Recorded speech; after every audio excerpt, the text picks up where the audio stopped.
Bon, je pense que ma recette est la recette de tous les gens qui ont du succès, je dirais 90%. L'ingrédient numéro un, moi, je mettrais la passion. Je suis passionné dans la vie, je suis passionné dans tout ce que j'entreprends. Si ça ne me passionne pas, je n'y touche pas. Mm. Alors, tout ce que j'ai fait, je le fais avec passion. Je le conseille à tout le monde. Deuxième point, je dirais, ben, il faut croire en soi. Alors, j'ai toujours cru en moi, même si j'étais très timide au début. Je me suis déjà vu, moi, venir pour cogner une porte pour aller prendre un rendez-vous, puis j'arrêtais, tellement j'étais gêné. Alors, j'ai travaillé sur moi, mais j'ai cru en moi avec le temps, et ça m'a très, très bien réussi. Et ce qu'on me demande souvent, c'est-à-dire, on me demande souvent de dédicacer mes livres, parce que je suis auteur de 8 livres, et dans mes dédicaces, je marque le nom de la personne et je lui écris « N'abandonne jamais tes rêves ». OK?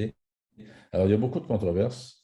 Tu n'es pas obligé de les exprimer, tes rêves envers les autres, parce que tu vas trouver beaucoup de gens que j'appelle des éteignoirs, qui vont essayer de t'éteindre par jalousie, par manque d'ambition, peu importe.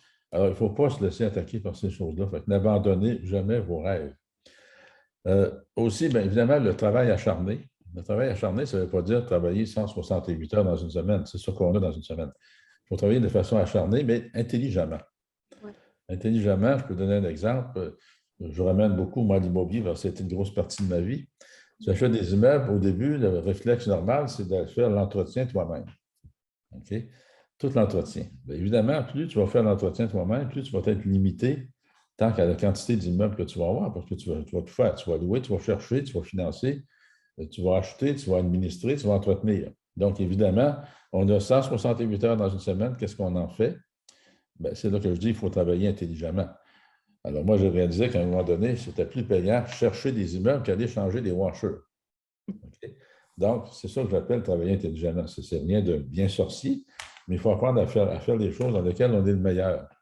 Oui, il faut travailler sur nos faiblesses, mais il faut encore plus accentuer sur nos forces.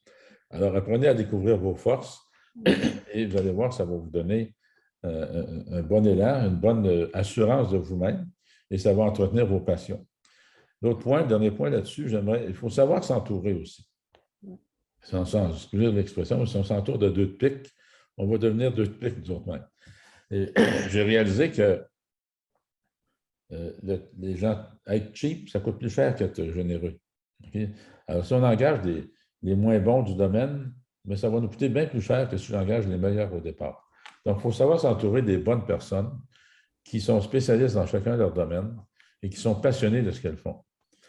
Alors, moi, tout mon entourage, si je ne vois pas la passion, je ne les prends pas. Je vais leur parler pareil, mais tu ne peux pas faire partie de mon équipe parce qu'il y a un ingrédient de base, c'est la passion. Aime ce que tu fais.